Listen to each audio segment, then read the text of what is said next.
What am I saying again? This is MPW, MPW. the podcast with your host, Xylo Aria. Cool. A podcast about music production For the everyday musician. where we learn from experienced studio engineers and each other. Hello, everyone, and welcome to this episode of the MPW podcast.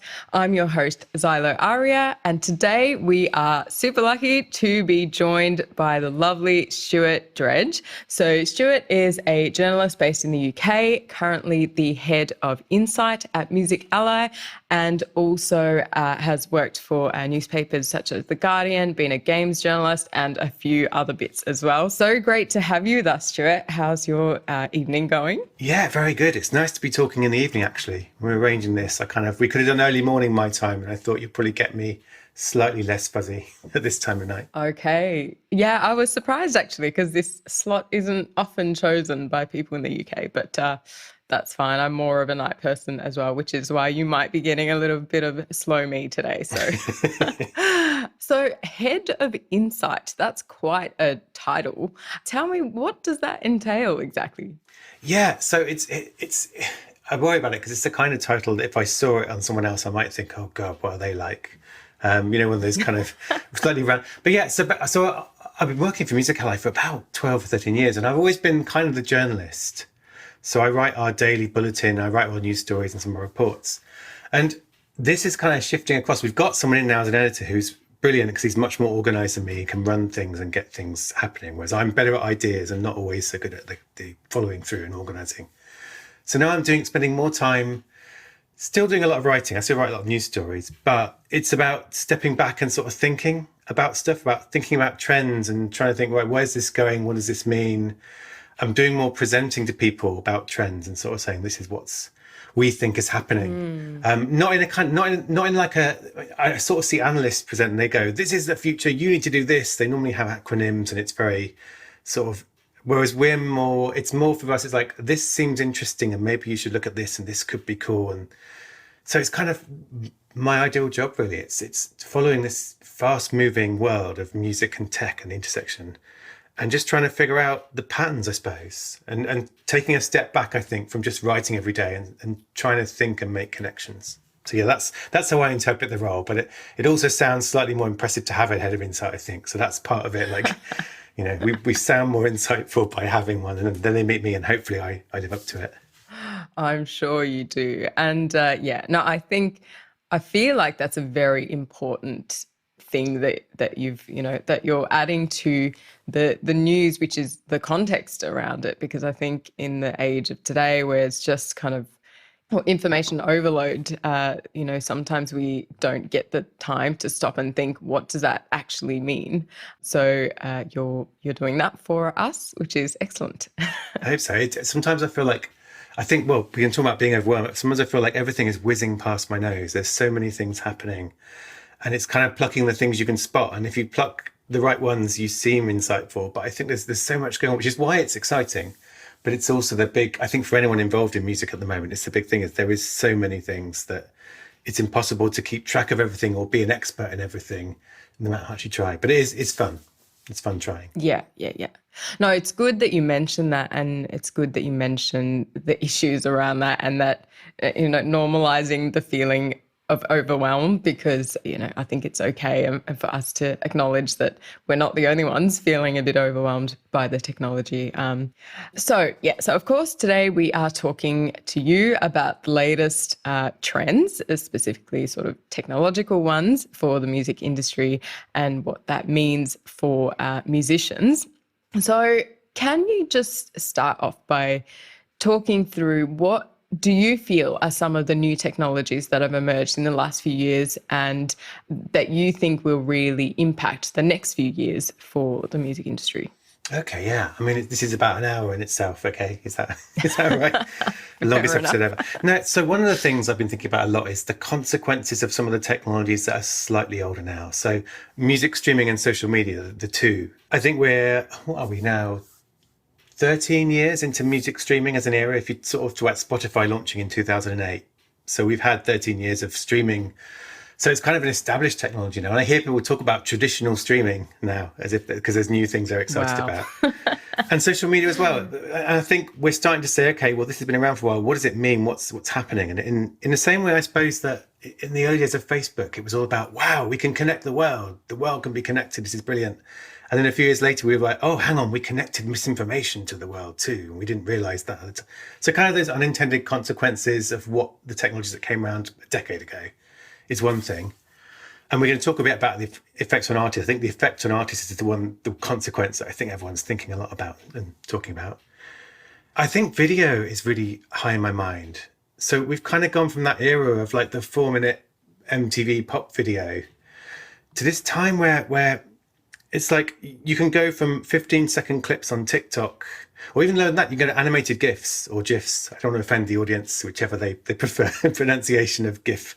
GIF, I would say. Yeah, GIF. I will use that now. From that super short form up to people making long form documentaries, people streaming on Twitch for 3 hours. So like the video canvas for music has expanded through these technologies. I remember writing about when Beyonce dropped her album. Was it Lemonade? I think it was Lemonade. The surprise one. The visual album she did. But it was like an hour long album, and it was like a visual album, and it was a long form piece of filmmaking that was really exciting for that reason. It lengthened the canvas of that. But also it had that amazing, iconic GIF of her with the baseball bat in the car. And that was a GIF that people were using all over. So that was kind of the point where it clicked for me, as saying, wow, video is this super short stroke, super long medium for music now. And if you're an artist who's into visual storytelling, that's cool.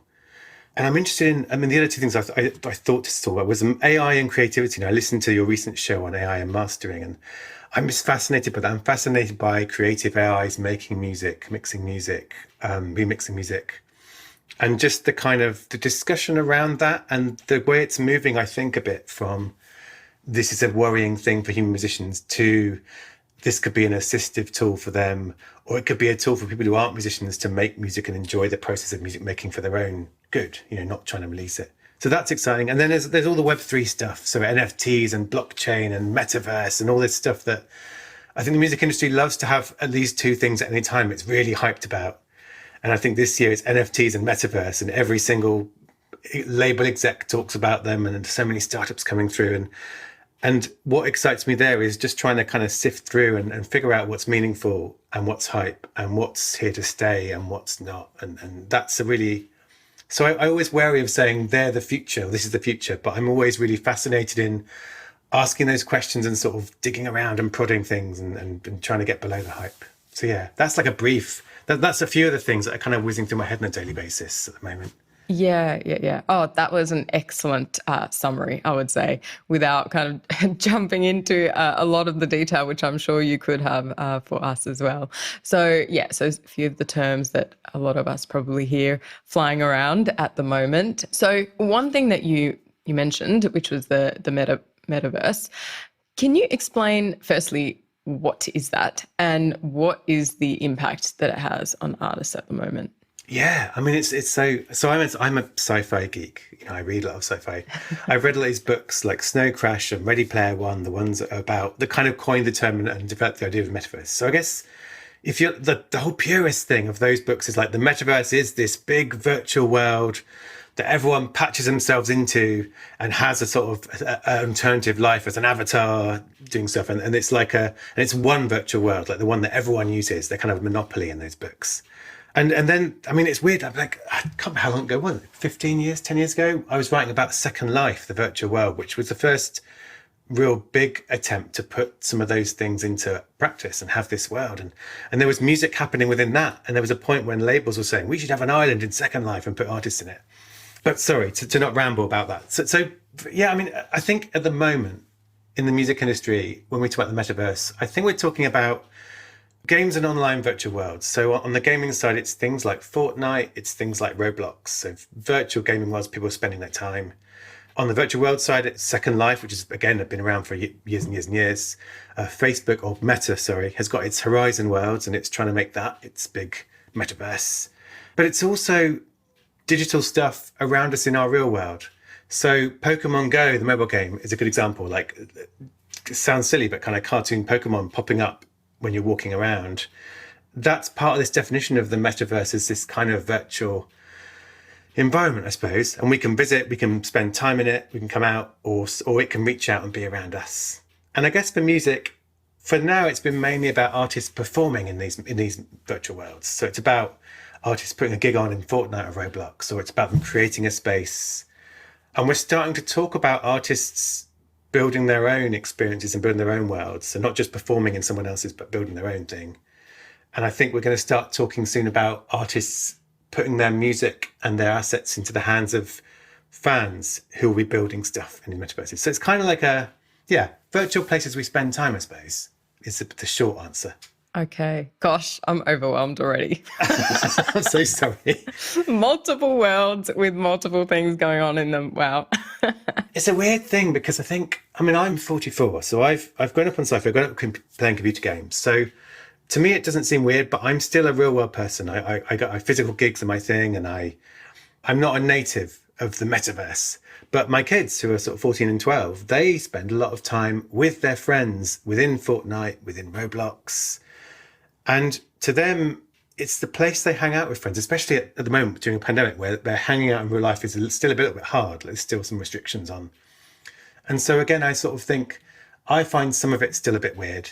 And I think I'd rather go to a concert than watch an Avatar concert sometimes. Like I admire them, but then I look at my kids and this is where they spend their time. And that's the impetus for me of writing about this is like, I think if people are spending their time in any virtual place, music should be part of it. Music should be able to be part of it. I think that's really important that we figure out how we make music part of these virtual spaces, because that's how it matters when music's around you. Like if music surrounds you in the real world, it's important to you. And I think that's why, so that's kind of when people sort of say, oh, it's a hype, I don't really care.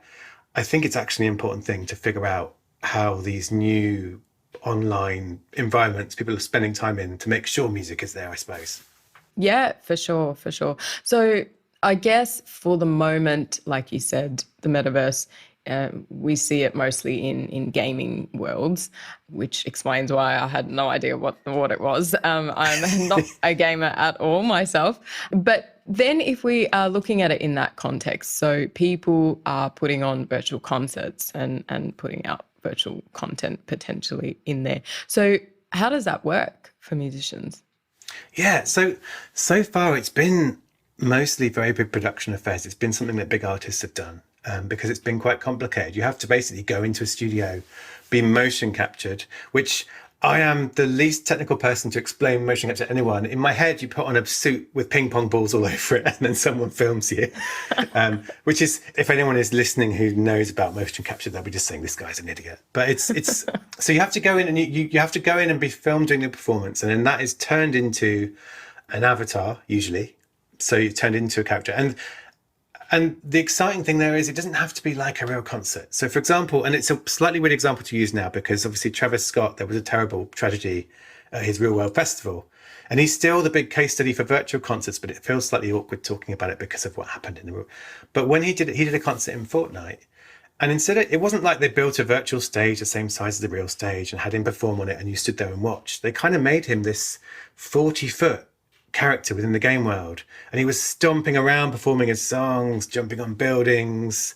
At one point he jetted off into space and you were watching, you followed him. So it was kind of it was an experience that wasn't just trying to redo watching a concert in the real world. It was more like playing a game, but the game was a music performance, if that makes sense. But it was expensive. It was the equivalent of doing a massive stadium show with huge pyro and kind of 10 sets. And it's an expensive affair. So there have only been a few of those things so far. But then around that, so you'll have you'll be in this virtual space. You can watch an artist perform, however that's done. But then there might be kind of stuff to explore around that. It almost, in a sense, like an artist having their own festival where they have other things to do. So you might have like mini games to play around in this world you go to. There's a virtual merch store that's becoming quite common. So there've been some performances in Roblox, which is kind of, Roblox is like the YouTube of games. So it's not one game, it's like a whole bunch of games. A lot of them have been created by the community. And as a record label or an artist, you can create your own Roblox game or world and put on a performance there. and you can sell merchandise. And again, this seems super weird to people because why would you spend money on a virtual band t-shirt for your virtual character in this virtual world? But I see how much my kids want to spend on virtual items when they're playing these games. Because it's the same thing as when I bought a band t-shirt when I was 18 to show off my allegiance. If you're spending time in the virtual worlds, your character shows off who you are. So we're starting to see virtual merch or I've heard it called virch, and I really react against that term because it sounds terrible. But so there's some of these things are like a normal concert, like a merch store has been recreated as the virch store. But other times you're not. These experiences aren't restricted by the physical world, I suppose. So they can be anything you want. So that's kind of the interesting thing for me. I don't want to have something that's really just too faithful to the real world concerts, because it's never going to be as good. Like, it's never going to be as good as a sweaty venue or a big festival crowd. But if it's something interactive and something really eyeball frying, then that's really interesting, I think. But the downside has been that it takes a lot of money to do it so far. Okay. That's been really great, actually, to provide some context for me as well, because I didn't know how that worked really. And like you said, why limit yourself to something that seems, or the limits that we have in the physical world of we can't be 40 foot tall and we can't jump out into space, but we can actually do that in a virtual world. So why not do something completely different? My sons are 14 and 12, and we have dragged them to a couple of local festivals, and they were suitably grumpy about that. But their first big concerts they've seen are probably Marshmello in Fortnite, Travis Scott in Fortnite, and Ariana Grande in Fortnite, because those were on, and those were big events where everyone who was playing Fortnite was like, we're going to go and see the Ariana Grande thing, it's going to be great, even if they weren't particularly a fan of hers, which... So it's being music, and it's also making a lot of us in the music industry learn about games. So I was a games journalist, so I've been sort of playing games for way too long, but it's been a good opportunity, I think, for some. And I think a lot of us. I mean, I had to get my son to explain Roblox to me because Roblox is a place for kids. So why would I have been on that? So I had to get him to walk me through it. And I think a lot of people in the music industry are having to do that, like find a passing child, get them to show you how to do Roblox and Fortnite. And it's been quite fun in that sense, I think. People who aren't into gaming have kind of been invited into those spaces because musicians are going there. Yeah. Okay. That's really cool. So I'm curious to know, what were your kids' responses when they saw the live concert, when there aren't people jumping out into space or whatever? Yeah, hugely disappointed. Well, they're kids of a certain age where everything is boomer music, and I get outraged and say, I'm Generation X, I'm not a boomer. They're like boomer. But I don't know. I mean, it was interesting that they were we dragged them to something we wanted to see. I think it would be different if it was an artist they wanted to see. But yeah, it's an interesting question though, isn't it? If your first concerts are huge 30-foot avatars stomping around, and then you go and see a guy with a guitar on the stage, it's a lot to live up to. I don't know. I often think about this, like, if you love music, you kind of want your kids to love music and you assume they will. And then when you have kids, you realise you can't really influence it. And actually, a lot of the cultural heft at the moment is YouTubers and games. And I occasionally worry. And so that's why I get quite excited about music going into these places, because I sort of want music to be relevant to them, want the stuff I love to... And this might be their way into it, whereas my way was reading the NME when I was a kid and then eventually going to concerts. So that's my lens. I'm sort of hoping this will help them find a love for music in amongst all the other stuff they're interested in. Yeah, no, of course you would want them to enjoy that, and that makes total sense. So one thing that I'm curious about, how do these artists get paid? Like, who pays them to do this? Well, I think so far a lot of it has been promotional stuff where the people behind the game will pay the money to put it on. For the artists, a chance to sort of showcase and play a single. I think it's much more about, and there may be money that's changing hands there or not. It may be a pure promotional thing. It's very early in that sense. I know that a lot of these game worlds, a lot of collecting societies are going and talking to these game worlds saying, well, actually, if you're putting on concerts, there is a very, very well-established system of royalties that has to be paid for the songs that are performed and so on. So that's also happening, I think. I think the collecting societies and music industry are going, right, what's happening in these spaces? it might not be quite the same as a physical concert. We may have to sort of figure out what the license is, but there will be, so there'll be money coming in that way. And there's a lot of brands involved. Like, brands love this stuff. Like the only place where you hear the metaverse mentioned more often in the music industry is in the advertising industry and brand stuff. So there's a lot of stuff to be done there where artists all. There was a story about Ava Max. I think it's Ava Max. She's a pop artist from the US, I think, and she's doing. You can scan a Coke can and she'll perform a concert for you in augmented reality with it on your phone. And that's been around for years, that idea of like point your phone at a thing and something happens and a brand paid for it. And that's happening now with brands. So there's a lot of those opportunities, I think, where brands are saying, right, we want to do something with the metaverse, and music seems like a good thing. So we'll find a musician and we'll pay them to do it. So there's kind of brands. But I think as we go forward, I mean, no one's really proved that you can sell tickets for virtual concerts yet, but people are certainly keen on the idea.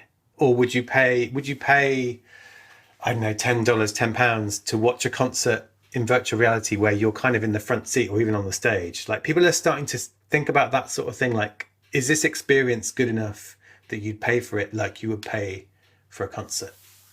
But it's super early at the moment. And a lot of it now is they're trying to get people used to the idea of doing it. So mostly it's free. They don't want to have as many barriers. Right. Okay. Yeah, that makes sense. Okay. So that was a good insight into the metaverse, and maybe one consolation for people that haven't really thought about this yet is that it's very new technology, and that it's still being trialed by some of the people kind of at the top of their game in the industry. So maybe we'll have a little bit of lead time to work out how it works and how it might impact kind of the independent artist as well. So then going into NFT, can you explain what that is? And do you think it's really something that has a lasting place? And I know you said you don't really like commenting on that kind of thing, or does it seem like a bit of a fad? It's weird, isn't it? Because you want to be the person who said, this is rubbish, it'll never last, and it doesn't last. But you don't want to be the guy who says it'll never last, and then it's the biggest thing ever. Yeah. you need to be brave. I think on, not even to joke, I think it's too early on both fronts. There's so much hype. So, I mean, to start with the basics, NFTs are basically, I think of them as digital collectibles. And people usually reach for like a real world metaphor. So in the US, people talk about baseball cards and collecting baseball cards, and it's like that, but digital. Here in the UK, we had football stickers was more our thing. So we say football stickers. So it's basically things you can collect that can just be a picture, can be a JPEG, could be a bit of animation, could be a video, there can be music wrapped in. But at the more complex level, you can buy a share of a music song. So you can buy, some artists are starting to say, right, we're going to sell 10% of the royalties for this song as an NFT. And if you buy this NFT, you will get 0.08% of our streaming revenue over the next year. So you can kind of, it's basically, it's selling anything and saying, and the NFT, all the NFT really is saying, you are the person who owns this. So it's a bit weird and nebulous. And when you say it's weird and nebulous, people who are evangelists for it think you're an idiot. But I think a lot of us are looking at it, wondering if it's the emperor's new clothes, like what is actually being bought and sold here. And I think that's a reasonable opinion to have still. But there are loads of these things being sold, and some of them are just basically a picture, a JPEG, and you're buying the right to say, I own this JPEG. And there's one called the Bored Ape Yacht Club, which is basically pictures of apes.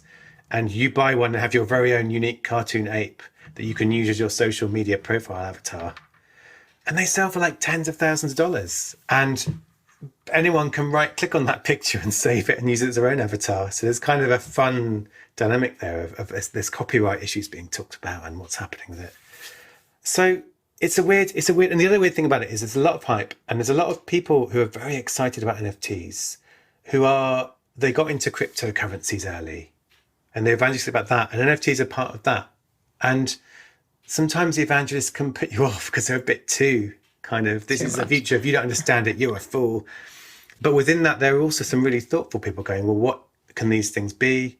And what might they be in the future? And what they be? And the same for music. So I suppose the short answer is, yeah, it's this weird market where there's a lot of hype, but below it, there does seem to be some substance. And in music, that's been something I've been thinking a lot about recently and writing about. Okay, so the thing about NFTs that really confuses me, and it sounds like it is a point of confusion actually, is that I feel like I understand if you buy something like a physical product or something, then it's kind of yours. Like unless you give it to someone to borrow or whatever, that's your property. But with something like a digital asset where it doesn't seem like it, cannot be shared, it still seems to be able to. What is the point of owning it at all? Well, that's the thing, and that's where if it's just a JPEG of image, then it kind of is pointless, really. I mean, it's kind of funny seeing people paying loads of money for these kind of cartoon apes and other similar things. But the thing I've been thinking about a lot recently is what NFTs could be, and in the music area, what people have been talking about, although not really enough people are doing it yet, they're just sort of talking about it as a theory, is that they're kind of the next fan club equivalent. And so what an NFT there is, instead of trying to charge you $100 for a picture, you might like get an NFT for being into an artist really early. This NFT basically is like a badge saying, I like this art, I love this artist, and I was there at the beginning. And over time, so this thing is kind of a badge of your fandom, really. And over time, it can upgrade. So if you stream the music, if you go to their concerts, your NFT might upgrade to be a higher level. If you watch their live stream, like it can be just a thing saying, I was there early and I've done all these things and I love this artist. And the key thing there is you get rewarded for that. Like maybe when you get to a certain level, you get access to their special Discord chat channel, or you get first dibs on tickets, or they, so it could be, and that's quite exciting to me, the idea of it's actually about building a community, and all the NFT is it proves that you're someone who's part of that community. And that's exciting. I love the idea of artists really continuing to build their communities and realizing who their best fans are and bringing them closer. And then the big sort of undercutting it all question is, well, do you have to have an NFT to do that? Do you need to use this particular technology? Can't you just have their email address and a login? Which again is one of those Empress New Clothes questions where people might say that's a really stupid question. Of course you need it for this, this, and this. But I think it's an important question to ask. But that's what I'm interested in. And I've seen there's a rock band, Avenged Sevenfold, have been talking about this idea of building a community, and the NFTs are the badge to enter it. And deadmau5, the electronic artist, he's doing stuff around this. Like there's people starting to say, we're not just going to try and sell you some piece of digital rubbish for little money. We're going to try and build a community, and this is your entry to it. So that's what I think is here to last. And I think the concern is that some of the noise and some of the over evangelical evangelists risk distracting us from that, or kind of spoiling that, I suppose. But it's interesting. I mean, the other thing I'm thinking about a lot is that there are still questions around stuff like sustainability, actually. That's one of the big criticisms of NFTs, is the technology they use, blockchain technology, can be really bad for the planet, like the processing power it requires. And we've seen artists launch NFTs and they get this massive pushback from fans saying, why are you championing this technology that is basically at a point when we need to sort of stop burning the planet? And that's one of the things, again, that I'm trying to learn about as a journalist. And I think a lot of us in music industry, like there are companies saying, well, no, we're eco-friendly NFTs. We use a different kind of blockchain. It's much more environmentally friendly. And we're having to sort of see that and go, wow, okay, is that true? How do I find out if that's true? How do I understand it?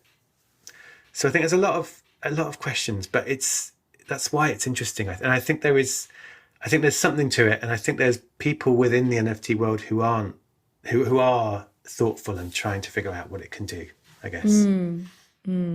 Well, on that point, actually, like the environmental impact of merch and different forms of merch, I feel like this is something that has been a concern of mine for a while. Even as an artist, thinking about in those days printing CDs and all that kind of thing, like especially at a time where people were just kind of collecting them as a thing where no one really even had the CD players anymore. And then sometimes, like now we have the vinyl kind of thing coming back as well. And then you would think that having a digital version of this would be less, impact on the environment, but it seems like that's also not being the case. In your opinion, is there anything that's better than everything else potentially, or is that too big a question? I don't know, but it's a really important question. Like, I think I sort of see, we have a thing, one of the best things I write about, one of the most exciting things I write about is the music industry talking about the climate emergency and what it's doing. And we're seeing a lot of it over here in the UK. So there's a campaign called Music Declares Emergency that's got a lot of wind behind it. No pun intended. There's labels like Beggars Group and Ninja Tune have come out and said, this is our plan. This is how we're going to cut our emissions. Like, there's a lot of stuff, people saying, this is how we're doing it. And I think for a lot of people who are feeling a bit daunted, saying, well, what can I do? How can I become, we're starting to get really good case studies. So there's all kinds of, it seems to be about the little things as far as I can make out. It's about little things you're doing, switching plastic for card, for CDs is one thing people have done and figured it out, working out how to do shipping more. It's all these little iterative steps, I suppose.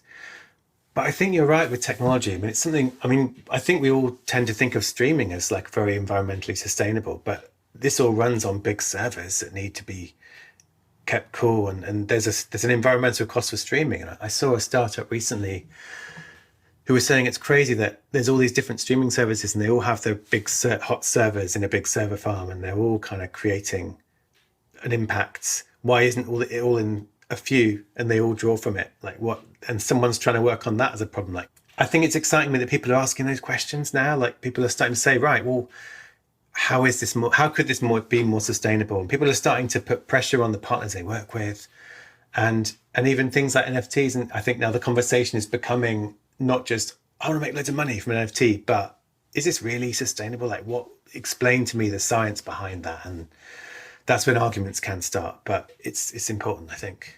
Yeah, for sure. Yeah, no, it's good that these conversations are happening, definitely. So if we talk a bit about then social media, what do you think are the current trends in social media? And do you have any recommendations on how artists can try and stay on top of them? Yeah, it's a bloody nightmare. It's my summary of that. No, well, I suppose the trend I think about a lot is this idea of the hungry algorithms. And this has come up again and again. We talk to artists, this idea of this sense that as an artist, you have to be on top of Twitter and Instagram and Facebook and TikTok and Snapchat and YouTube. And you have to release music regularly because otherwise the algorithm at Spotify and Apple Music will forget you. And it's starting to feel a little bit like a hamster wheel to a lot of artists, I think. Like you have to constantly be pedaling. And I think there's one risk, which is mental health. So the stresses of doing all this. But there's also, which is related, like the space to create, the space to make music and the space to live, to have things to make music about. And it feels like we've got into this point in a way where people are starting to feel really stressed. And I was writing something today about this. Like, I think a lot of YouTubers had this first. They were like the canaries in the coal mine because a lot of YouTubers a few years ago started to hit the wall and either come off YouTube or almost get themselves cancelled by doing something terrible, which was kind of felt like a cry for help sometimes. Or they would just really, really struggle. And there it was about, they felt like they couldn't take a day off because the algorithm, because they had to serve the algorithm. So that's what's happened. And I feel like we're at the point now where artists are talking about it. Artists are kind of crying for help in some cases. And we're only just at the point where I think the industry is going to start saying, right, well, this is a problem. What can we do? And I think if you're an artist with a team around you, there's already stuff happening where people are saying, what support can we give you? How can we take the load off your back? But if you're independent, if you're a DIY artist, I think it does feel daunting because even younger, I think we tend to assume that young people are all super good at this and can do it all. But even young artists are saying, actually, I think we had Charlie XCX recently said she's having to take time off social media and, it's becoming a bit too much. So I think it's good. Talking about it is the first thing that's really good, I think, like people being open with each other. Because I think when you share that you're feeling a struggle with this, you're more than likely to hear someone sharing their thing back. And, there's that kind of solidarity and realizing that it's not something you're bad at yourself. It's something that we're all going on. And journalists are the same. Journalists, remember the days when I could just talk to people and write stuff. And now I have to be on social media, have to edit photos and do all these, like everything is expanding and then lots of platforms.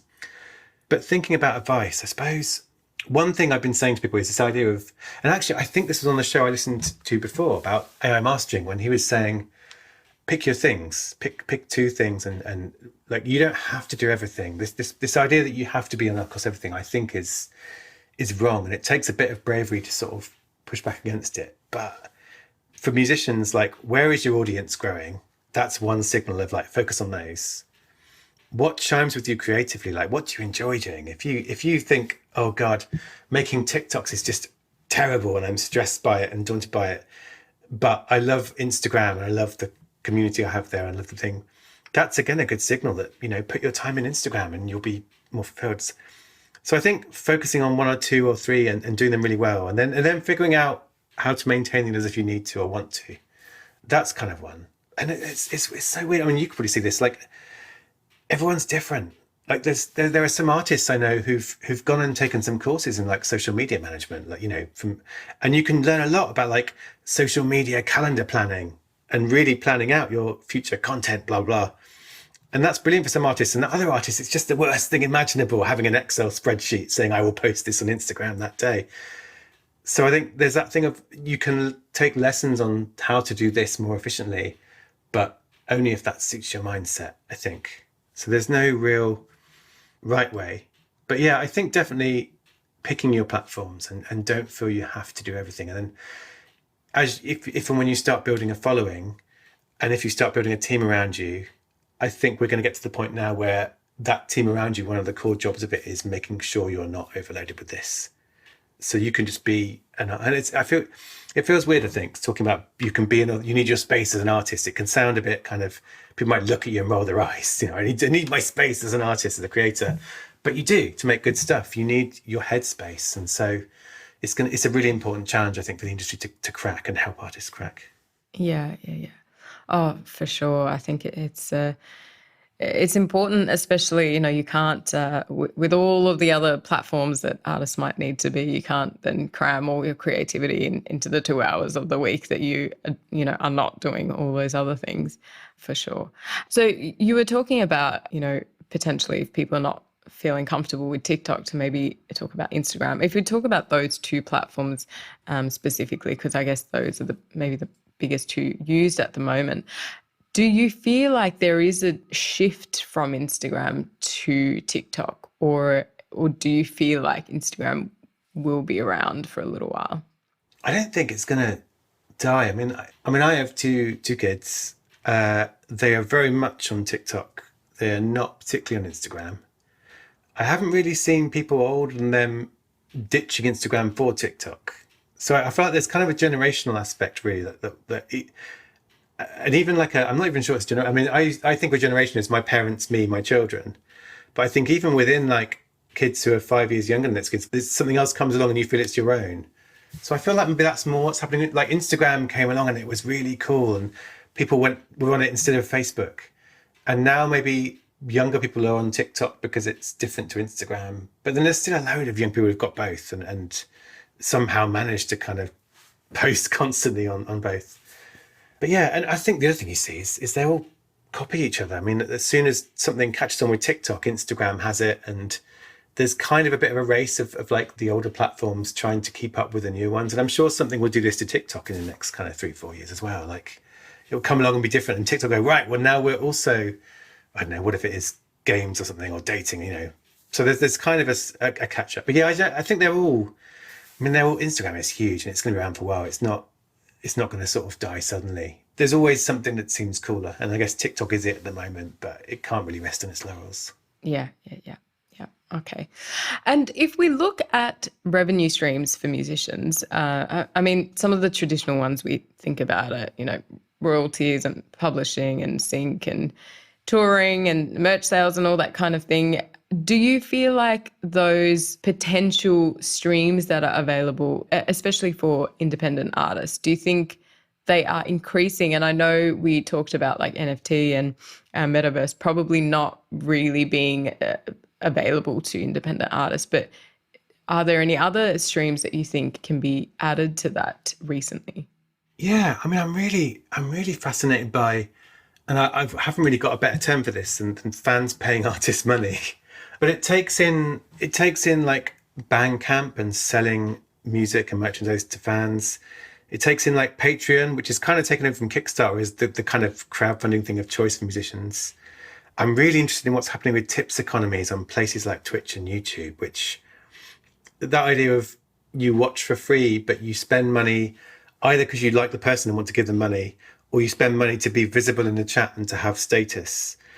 And there's like paid Discord channels, there's paid mailing lists, there's subscription podcasts. There's always ways to kind of do stuff and charge fans for it if they like it. And some of this feels a bit alien, I think, for musicians especially. Like, I think it's weird that tips economies get a lot of pushback, I think, about I don't want to beg fans for money, even though it's very much like busking, which has been a music thing for so long. But I understand musicians go, well, we don't really want to do that YouTuber thing of like saying, please subscribe, please contribute. That feels a bit much. But I am really interested in that idea of, I think that artist-fan relationship is really powerful. We do lose it a little bit in streaming, I think, sometimes, because you might be playing a playlist and it's just music, and you can click on the artist's name and find out who they are, and people do that who love music. But I sometimes people worry about that we've been separated, I suppose, from knowing who's making music and caring about them. There's a lot of stuff, though. I think independent artists, I mean, you can't generalize, can you? They're so wide a group, but they can forge bonds just as powerful as the biggest artists, even if it's with a smaller group of people. And there are these ways, I think, where you can make money from that. But it's like a patchwork of things. And I think as an artist, the daunting thing is, well, which one of these things should I do, or which two things, and how should I charge? And it almost puts you in the position of being the person setting a price on your art, which again can be awkward or can be daunting. You know, whereas when you sell an album, you knew what a CD cost, and you didn't have to really. But I think that's exciting. Like, I think that can be as powerful. And I think seeing Bandcamp, especially over the last year and a half during COVID, and seeing the idea of a community of people who want to give artists money to help them survive and make music. Like, there's a thing there that we can seize on, I think, and figure out how it can be authentic and not awkward and not feel like salesy. But I'm very optimistic, and I'm very good at optimism, and then someone goes, well, how though, what's the details? And then that's where it's going to vary by artist and by platform, and there's a lot of experimentation needed. Like Jessie Ware, who's a brilliant artist here in the UK, and she's got this podcast that's kind of with her mum about cookery. Like, it's not her music, it's about cookery. Like, she's passionate about cooking, and now this podcast is a massive hit, and it's probably become a meaningful revenue thing for her. But I don't think she went into it thinking, I'm going to make a revenue stream out of this cooking podcast. She'd started doing this thing that she loved, and it turned into, and I think all the artists I know, they've all got interests, they've all got passions. And I think you can find ways to make money to survive and help you make music that are creative and don't just feel like, where's a new revenue stream? So that's my super optimistic take, is there's loads of things you can do. It's just figuring out which ones, which is where the difficulty comes. Yeah. I think you're right in the sense that it is exciting in a way, because things have opened up so much that you can really tap into what things you enjoy most, and then find a way to potentially, monetize it, even if that's not the initial outset of that. But maybe that's some advice on how to choose, is what feels natural or fun to you to try. Yeah, what do you care about? I mean, I think I saw the other day, is it Tegan and Sarah? I want to say Sarah, it could be Sarah. They're trying, I think Substack, the mailing list platform where you can have a subscription mailing list, so you can charge for, and they're doing that, and they're doing this thing, and they're crafting this newsletter that goes out to fans about the stuff they love. And they seem, in this interview, they seem really excited about doing that. It's kind of something creative they love, and then maybe it'll become an income stream, and that's good. But it's more that it's a new creative frontier, I suppose. So yeah, finding those things that actually fire you up, rather than just, I should get some more money, I'll try this thing. Yeah, for sure. So we've talked about a few different technologies and things that are going on at the moment, and we did talk a little bit about the overwhelm side of things before. Do you have any tips for artists on, how do they get past this, and also how can they, is there any educational resources that they can kind of use to try and keep ahead of it? Yeah, definitely. I mean, I come back to this idea of pick your things, like prioritize the things you do well, don't get sucked into having to do everything. I was reading about this thing Google used to have, their 20% rule. I think it's like one of the famous things in the early days of Google, wasn't it? Where you could spend 20% of your time working on personal projects, and And the whole point there was that some of those would turn into commercial things that Google could make money out of. But I feel like there could be a musician's equivalent, or actually anyone creative, where what if you set aside like, I don't know, 10%, 5% of your time in a month to exploring something new? Like if NFTs interest you, set aside some time that month. Or if Twitch interests you, set aside some time to watch Twitch, to read up on how it makes, like, it could be paid news, it could be NFTs, just this idea of reading and researching and finding out and even trying to do stuff. And I think it's like a modern skill, maybe, like carving out time. Like I always say, I wasn't going, how can I carve out time to have ideas for articles? And it's like, it's this skill you need because there's so much noise and there's always stuff going on. So I sort of feel like there's something in reading up on the new things going on and picking one and going, right. And it might be the metaverse, and it might be someone who's, like you were saying, like not a gamer at all. It might be kind of sitting down and spending some time playing in some of these worlds, going, what is going on? And getting someone, again, probably a 12-year-old to show you what it is. Like, I think it can be a great thing. Like, I mean, I try it now when it's something I don't understand. I say, right, I'm going to try and carve out a couple of hours one day and go and read up on it.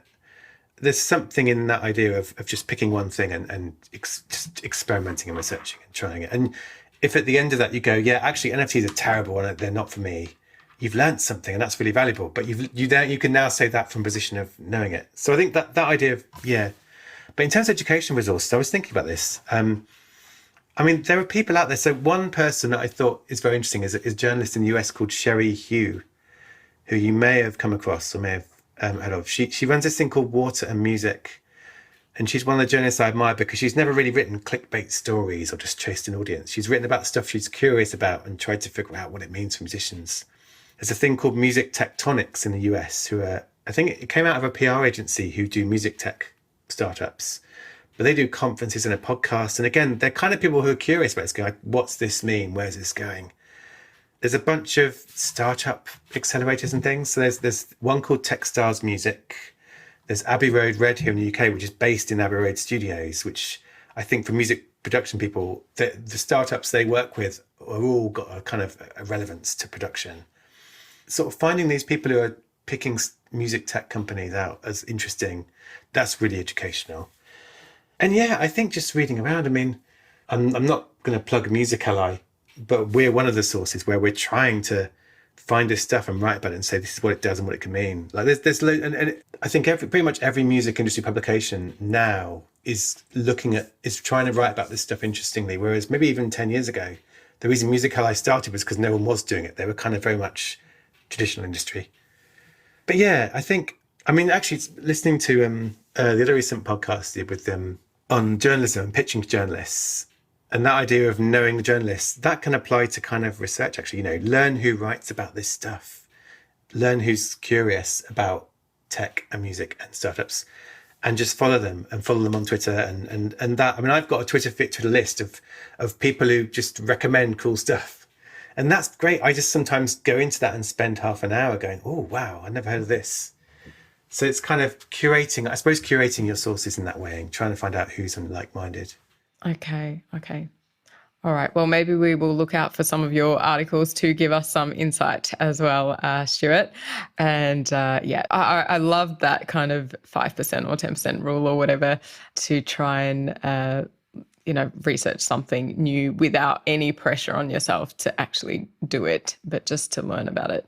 That's lovely. So yeah, thank you so much. This has been super insightful for me. I feel like I've learned a lot more in the last hour than I ever knew about any of this technology. So thank you for sharing that. So is it bedtime after this, or is there a bit more work to do? No, thankfully it's 10 o'clock at night at the moment. So luckily, hopefully, my children are old enough now. I don't really need to do bedtime for them. I need to kind of tell them to get off their phones nowadays. Okay. But yeah, and then up in the morning, I'm doing our newsletter. And so whatever's happened in the last 24 hours, I'll be desperately trying to think of good stuff to say about it and useful things. Okay. Yeah. Okay. Well, I'm sure you will, and you are the person for it. So thank you again, and it's been an absolute pleasure. And I will leave you to the rest of your evening. No, thank you so much for inviting me on. It's been lovely.